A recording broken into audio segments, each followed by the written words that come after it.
Bienvenido al podcast de culturaocio.com. Las tensiones familiares, los cuidados a los padres mayores y las dinámicas que surgen entre hermanos son el punto de partida de 53 domingos, la nueva película de Cesc Gay que llega a Netflix el 27 de marzo. Adaptación cinematográfica de su propia obra de teatro, el film reúne a Javier Cámara, Carmen Machi, Javier Gutiérrez y Alexandra Jiménez en una comedia cargada de ironía que, bajo su tono ligero, aborda un conflicto tan cotidiano como incómodo. ¿Quién debe asumir la responsabilidad de cuidar a un padre de 86 años? En este episodio del podcast Cultura Ocio, los protagonistas reflexionan sobre cómo la historia retrata los desencuentros familiares, las tensiones que aparecen cuando los padres envejecen y las responsabilidades que recaen sobre los hijos. También hablan del proceso de adaptación de la obra teatral a la gran pantalla y del equilibrio que busca la película entre humor, crítica social y observación de las relaciones familiares. Escuchamos dos entrevistas con Carmen Machi, Javier Gutiérrez, Javier Cámara y Alexandra Jiménez, realizadas por Celia Sánchez. Bueno, 53 domingos es una adaptación de la obra de teatro de Cesc y mantiene mucho de eso, un escenario, pocos personajes. ¿Cómo habéis abordado este trabajo, tomando como referencia el montaje teatral o intentando no ataros mucho a lo que ya han hecho otros actores? Bueno, yo el montaje teatral no lo había visto, tú sí, ¿no, Carmen? Sí. Con lo cual llegaba virgen al proyecto, pero lo hemos abordado como si fuese un ensayo de un espectáculo teatral, pues ha rodado un mes, o menos incluso, y ha sido muy, muy gozoso, sobre todo porque Cesc es un director que funciona muy bien con los actores, ama a los actores, tiene una sensibilidad muy particular, dirige divinamente, con lo cual, en ese sentido, yo me he sentido casi dentro de un proyecto teatral, ¿no? de un proceso creativo a la hora de abordar un texto teatral o un proyecto teatral. Sí, tal cual, porque él además él la escribe como función de teatro y yo creo que eso ya marca una especie de manera, ¿no?, de hacer. Yo sí vi la función, la vi en catalán, la función allí, pero de eso te olvidas, no cojo como referencia ni muchísimo menos, porque cuando yo vi la función no tenía ni idea de qué iba a hacer la película, eso fue hace tiempo. Y es verdad que lo que dice Javi, totalmente, o sea, la manera de hacer para nosotros, más que somos actores muy... Que hemos hecho mucho teatro. Mucho teatro y teatro juntos, de hecho, pues era una manera de mirarte a los ojos desde ahí, ¿no? Sabiendo que hay cámaras y que hay cortes y sabiendo que algo en el ritmo cambia, porque a lo mejor en teatro le habríamos imprimido otro tipo de ritmo, claro. Pero sí, está abordado desde ahí, claramente. Y la trama aborda una realidad difícil pero muy cotidiana en muchas familias, decidir qué hacer con un padre de 86 años. ¿Qué os removió cuando leísteis por primera vez esa escena de residencia, sí o no? Yo creo que cada uno tiene en eso una experiencia, una manera de verlo. Mi padre tiene 93, somos 4 hermanos. Algo te suena, ¿no? Algo me suena, pero está divinamente en su casa, muy bien cuidado. Pero bueno, es un tema mucho más importante de lo que pueda parecer. Bueno, lo parece, porque es un dilema, porque además, no es mi caso, pero sí que puede llegar a generar lo que una relación siempre ha podido ser magnífica, puede acabar muy mal. Porque el padre, yo esto también lo he aprendido, no es el mismo padre para todos los hermanos. Para cada uno es su padre. Entonces cada uno tiene una visión diferente de qué hay que hacer, de qué no hay que hacer, y es bastante difícil ponerse de acuerdo. Aquí, como siempre, los dos, pues piensan que debe ser la mujer la que tiene que cuidar, que eso también es algo que ocurre muy a menudo. Yo viví algo parecido cuando era pequeño, y hablo de esto porque yo creo que los tiempos han cambiado tanto y nos hemos vuelto muy egoístas con los padres. Carmen y yo somos de una generación que nos está tocando vivir eso, qué hacer con nuestros padres, con nuestras madres. Y se plantea un dilema que es muy engorroso en la mayoría de los casos, porque tienes hijos, por logística, por espacio, porque no te viene bien, por lo que sea. Y yo cuando recuerdo hace muchos años, yo era un adolescente, se planteó la posibilidad de que mi abuela viniese a vivir con nosotros precisamente porque había una mujer que la iba a cuidar, porque todos los hermanos aguantaron el ala, porque tenían trabajo, en fin, por diferentes motivos. Y recuerdo cómo ni se nos pasaba por la cabeza que había que ingresar a nuestra abuela en una residencia. Y yo recuerdo que además me tocó a mí ceder mi habitación y durante muchísimos años compartí cama, o sea, 2 camitas, yo tenía mi habitación, pero compartí habitación con mi abuela, y eso a día de hoy, si lo piensas, en la sociedad en la que vivimos, yo no digo que no se haga, pero es muy difícil, es harto difícil, ¿no? Por eso digo, los tiempos han cambiado mucho respecto a eso, y ahora hay una facilidad pasmosa para deshacerse de la gente mayor, ¿no?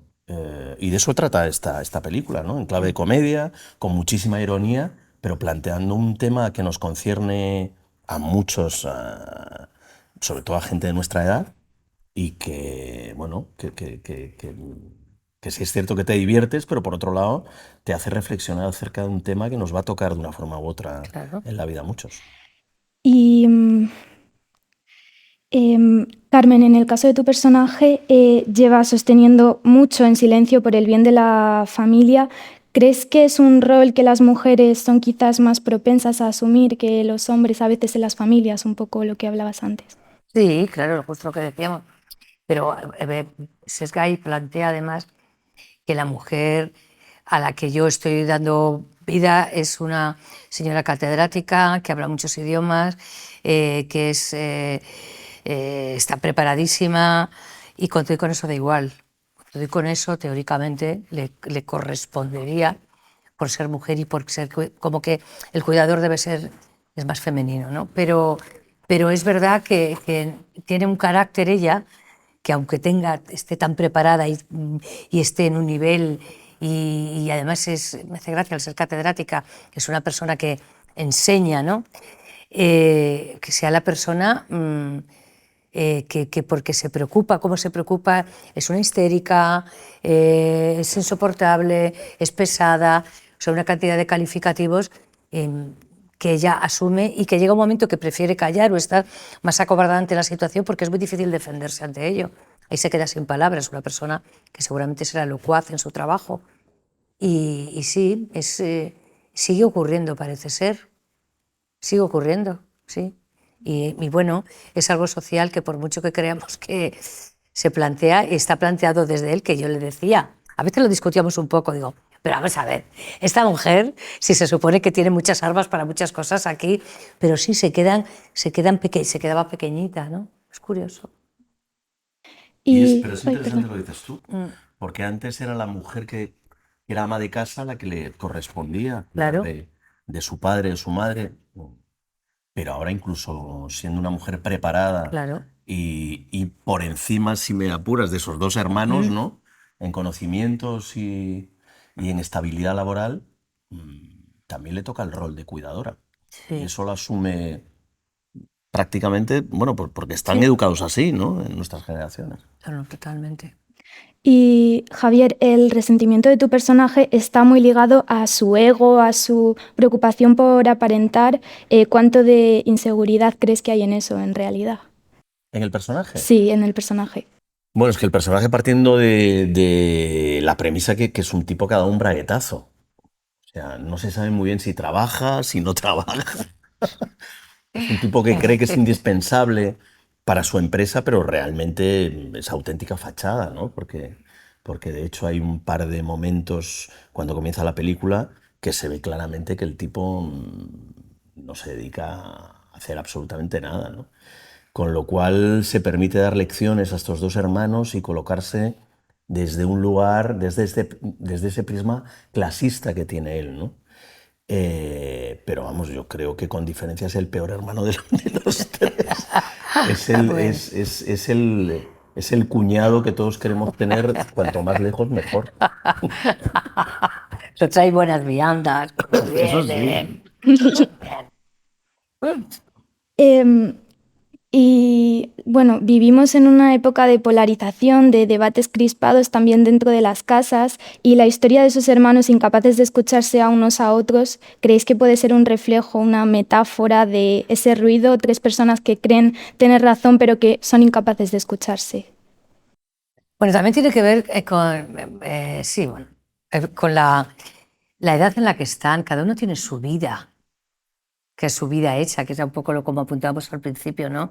De que por las circunstancias van haciendo, cada uno va creando sus familias, porque no olvidemos que eso, aunque es el padre de los 3, pero no en general, el tener que repartir, o sea, no hay tanta, no están tan unidos en eso, o sea, yo creo que tiene que ver, pues eso, con la edad que van teniendo, que les impiden, no se conocen tanto, es lo que me quiero parar. O sea, no tienen tanto conocimiento. De hecho, yo no sé qué relación pueden tener al margen, por ejemplo, ellos dos. Yo creo que es que se quedan solos y tampoco saben mucho de qué hablar. No hay... ¿Por qué no? Porque cada uno tiene vidas distintas y sobre todo, que ves claro lo que pasa. En cada casa de cada uno de ellos ponen verde a los otros 2 hermanos con toda seguridad. O critican, ¿no? Porque vamos, tu Marisa, tu familia da para mucho, ¿no? Y eso es otra cosa que se va mostrando. Cuando van de parejas, siempre cae la crítica al que no está. Y así, entonces, bueno, yo creo que más que eso, si esto fuera en una generación más joven, sí sería que tiene que ver con que cada uno va a su bola, ¿no?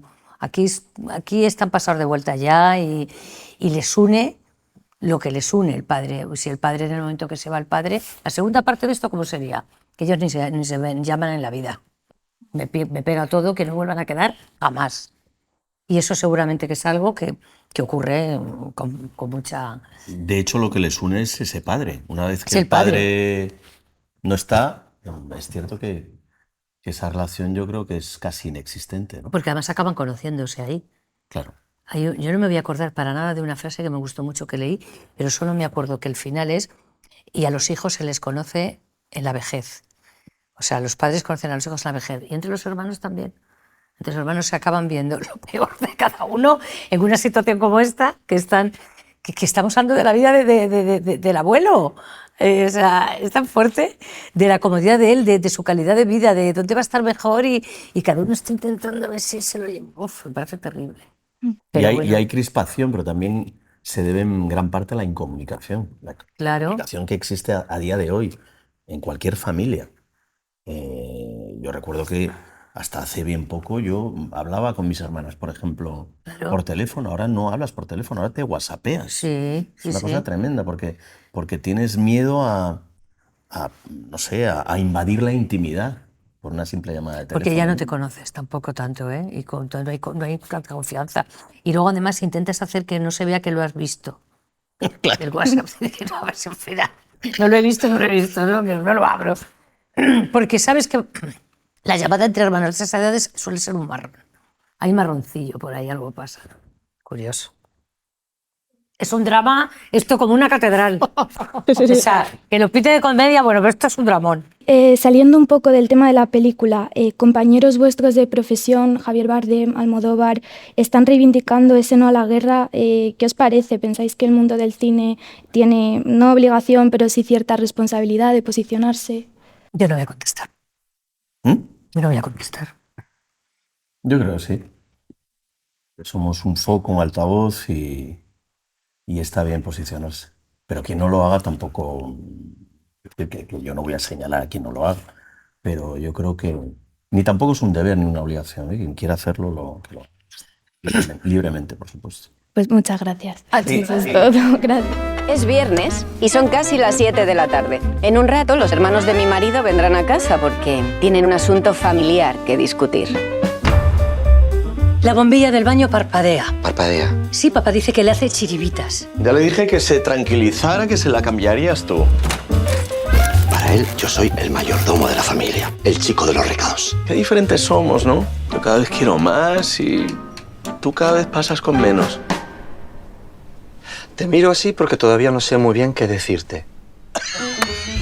Estate tranquilo. Estoy súper tranquilo. Bueno, Estoy de puta madre. 53 domingos es una adaptación de la obra de teatro de Sés y mantiene mucho esa esencia, pocos personajes, escenario único. ¿Cómo habéis abordado este trabajo? ¿Con el montaje teatral como referencia o intentando no ataros mucho a lo que ya han hecho los actores? Bueno, con el montaje teatral como referencia, por supuesto, porque además el texto es tal cual.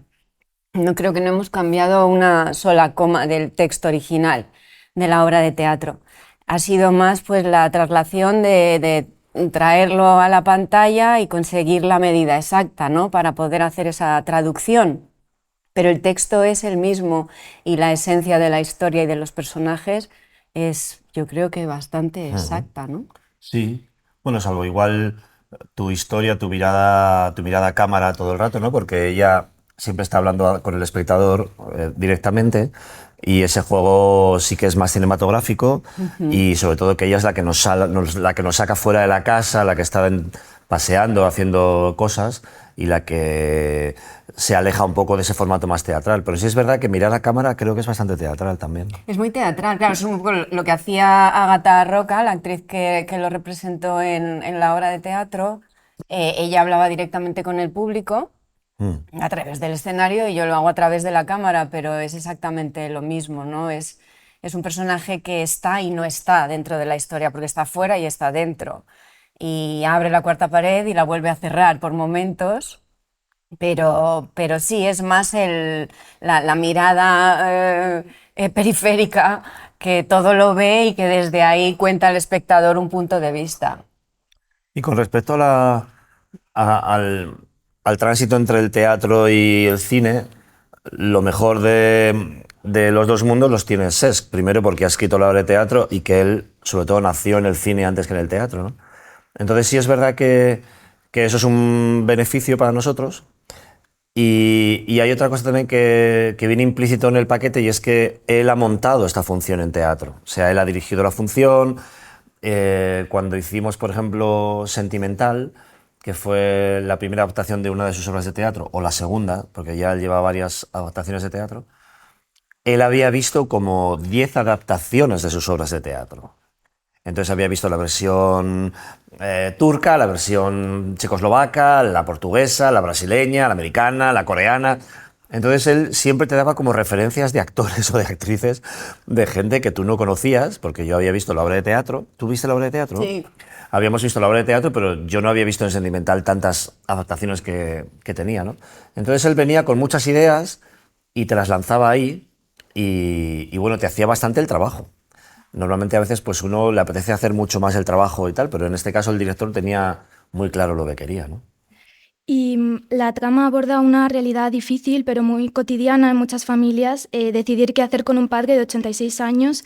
¿Qué os removió cuando leísteis por primera vez esa escena de residencia, sí o no? Bueno, pues que creo que la mayoría de los hijos pasamos por ese proceso, ¿no? Hay un momento donde te has ido de tu casa y te desconectas de tus padres de cierta manera para hacer tu vida. Y hay un momento donde los padres necesitan de tu ayuda una vez más, bien para que les asistas o bien para que tomes decisiones por ellos, ¿no?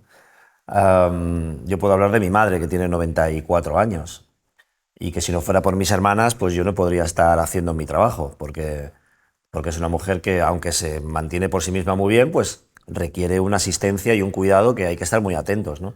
Entonces las personas mayores se convierten en personas que necesitan mucha ayuda y que a la vez tampoco la necesitan porque no quieren tener esa ayuda, pero siempre es un conflicto muy interesante. Y siempre que hay tres hermanos, hay muchos puntos de vista distintos. El que quiere protegerla, el que no quiere hacer nada, el que quiere tener la libertad, el que tampoco es para tanto, el que, oye, que hay que cambiarle una bombilla, ¿no? Que es un poco el conflicto de la película, ¿no? Entonces parece que la cosa más nimia es lo que desencadena toda esta espiral de esta película, ¿no? Y bueno, el tema de las residencias, el cuidado de los mayores está muy presente después de la pandemia y ahora en plena crisis de dependencia. ¿Sentís que la película llega en un momento especialmente sensible? ¿Os gustaría que esto ayudara a que se hablara de una forma que fuera menos tabú, quizás? Pues que fuera menos tabú el plantearnos, pues eso, ahora después de la pandemia, pues hay esta crisis de dependencia con los mayores, pues hablar directamente de cómo abordar un tema que es sensible, ¿no? Claro, yo también la visión que saco de la historia, de la película, cuando observo a los personajes, porque además mi personaje no participa demasiado y sí observa, analiza sin meterse mucho, pero la conclusión a la que llega es el foco no está donde tiene que estar, que es en esta persona de 90 años que ahora mismo ha entrado en otra realidad y necesita una serie de atenciones y de soluciones, porque el foco inevitablemente sigue estando entre los tres hermanos, tratando de resolver sus propios conflictos, sus inseguridades, cómo señalan al otro, las faltas del otro, el reflejo que les devuelve, todo ese conflicto entre hermanos que les ciega y les hace estar más en ellos que fuera de ellos, que es donde deben de estar, que deben de estar solucionando esta historia, es lo que cuenta de una manera cómica y al mismo tiempo trágica la película. Y muchas veces yo creo que es lo que nos sucede. Los niños y los ancianos necesitan una atención por nuestra parte que es indudable. Unos más que otros, pero son dos momentos de la vida donde el foco se tiene que poner ahí. Creo que con los niños lo tenemos más que asumido, pero con la gente mayor no tanto. ¿No? Yo creo que no tenemos, a lo mejor culturalmente, tan interiorizado el hecho de que volvemos a ser nosotros los responsables. Y es muy difícil que tomemos una decisión conjunta familiar para responsabilizarnos todos como deberíamos.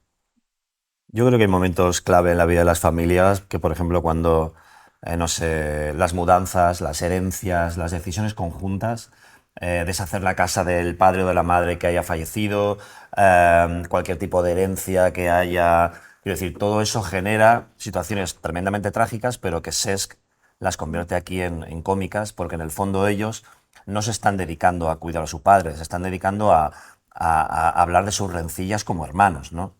O sea, tú fuiste el favorito, tú eres el que tienes que encargar de esto, yo tengo más dinero, por tanto tú tienes que hacer algo.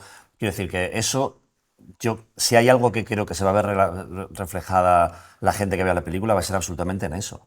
Todos los que tengamos padres y tengamos hermanos, reconocemos, o sea, yo reconocía cada una de las frases que decíamos. Es verdad que Cesc lo lleva a otro punto, ¿no? O sea, las frases son muy satíricas, muy hirientes, siempre se habla con subterfugios para no herir al hermano, pero en el fondo lo que hace es herirle de una forma muy, muy descarada.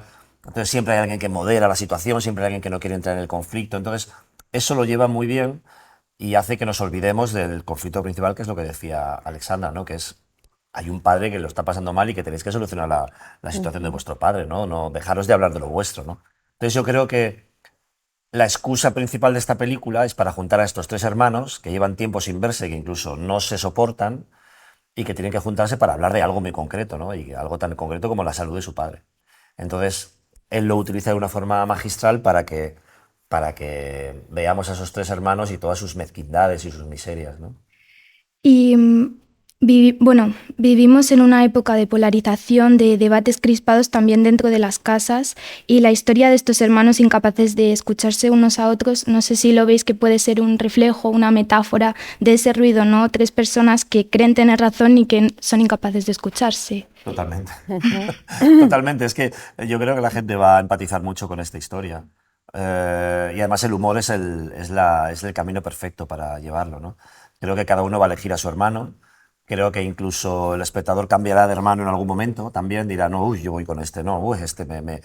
Quiero decir, o sea, son tres hermanos de absolutamente, yo creo que hasta de distintas ideologías, de distintas vidas, les ha ido de formas distintas a los tres. Yo creo que él hace una disección perfecta de la sociedad a través de estos tres hermanos. Y bueno, saliendo un poco de la película, os quería preguntar, porque compañeros vuestros de profesión, Javier Bardem, Almodóvar, están reivindicando el no a la guerra. ¿Qué os parece? ¿Pensáis que el mundo del cine tiene, no la obligación, pero sí cierta responsabilidad de posicionarse? Yo no sé si el mundo del cine, yo creo que todos tenemos la responsabilidad de hacerlo. Claro. Pertenezcamos al mundo que pertenezcamos. Lo que sucede es lo más grave que puede suceder. Nosotros como sector no creo que seamos más especiales para posicionarnos de una manera u otra. Creo que todos como seres humanos tenemos una responsabilidad de respuesta, al menos. Eso sí que estoy convencida de ello. Totalmente, totalmente. Y además, no sé, vivimos en unos tiempos muy polarizados, muy disparatados y dar tu opinión no debería pasarte factura. O sea, somos ciudadanos más que antes que artistas. No es verdad que nos ponéis un micrófono delante y tenemos pues la libertad, sobre todo, y el derecho y la tranquilidad para dar tu opinión sobre las cosas. Me parece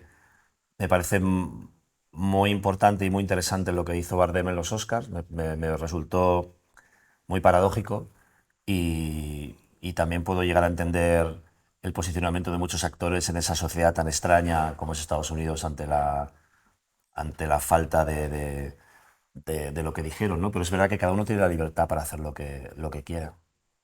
Entonces, a mí me parece muy bien lo que hizo, me parece fantástico y creo que tenemos la libertad como ciudadanos para decir lo que pensamos, sin que tenga que pasar ninguna factura ni ninguna represalia de nadie. Eso sería una democracia sana, ¿no? y una democracia lógica, que cada uno pudiera decir, sin herir los sentimientos de nadie, pudiera decir lo que piensa. Creo que puedo hacer una más. Claro, mujer. Bueno, quería preguntaros también por el buen momento que vive la taquilla, con Almodóvar, que acaba de estrenar Amarga Navidad, también con el regreso de Torrente, está en los primeros puestos de la taquilla. ¿Cómo leéis este momento del cine español con dos polos tan opuestos dominando la taquilla? ¿Cómo están opuestos? Bueno, dos cineastas, ¿no? No es que sean opuestos, son dos cineastas fantásticos de nuestro cine. Si no fuera por Santiago en los últimos años, la taquilla habría sufrido un descalabro, porque es que Santiago, no solamente con ese Torrente, sino con sus padres No hay más que uno, mantiene una taquilla sana y a muchísima gente llevándolos al cine. Yo el otro día fui al cine también y vi que las pantallas de Torrente estaban llenas, entonces la gente entraba en otras pantallas. Entonces dije, pues ves, este es el efecto colateral que tienen los éxitos del cine español, ¿no? Que tú vas a ver una película y como esa sala está llena, pues te metes en otra, ¿no? Entonces es una alegría siempre ver películas españolas triunfando en el cine porque es un beneficio para todos. Claro, el éxito es para todos, lo compartimos igual. Totalmente. Entonces, yo me alegro muchísimo del éxito de cualquier película española y sobre todo no solamente en la taquilla, sino internacionalmente. Y sobre todo, pues yo qué sé, las mujeres directoras que están triunfando no solamente con Alauda, con Los Domingos también, que ha hecho una taquilla estupenda y muchas otras películas, ¿no? Sino el momento del cine en femenino que está marcando los festivales y representándonos también por ahí fuera. O sea que es una gozada lo que está pasando. Bueno, eso es todo. Muchas gracias. Muchas gracias. A ti.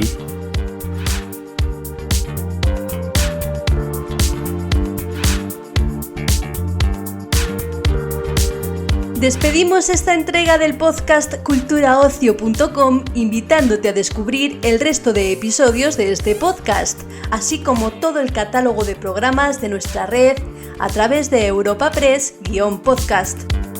Recuerda, todos ellos están disponibles en las principales plataformas de podcasting.